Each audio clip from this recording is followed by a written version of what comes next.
So what's Iran's role in the October 7th massacre and in the Middle East at large? Joining me now to assess is Dr. מאג'יד, political director of the Organization of Iranian-American Communities. מאג'יד Sadekpour, thank you so much for joining. Thank you for having me. Of course, happy to have you on today. Today, obviously, the remembrance, the anniversary of the October 7th Hamas terrorist attacks in Israel.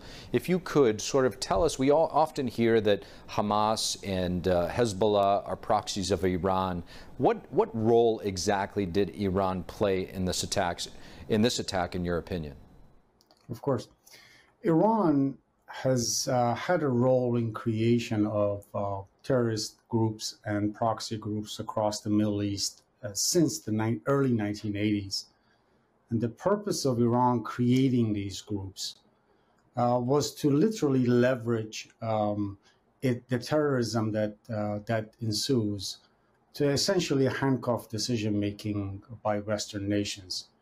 But the source of all of this is really from the regime instability within Iran and its illegitimacy in the eyes of the people of Iran. So the clerical regime in Tehran has either directly or indirectly helped establish these proxies across the Middle East so that anytime there is a need, anytime there is an uprising in Iran, and anytime its security forces are on disarray, it can exact the cost outside of Iran to, one, distract from its instability and vulnerability within Iran, and also to be able to extract concessions from Western nations.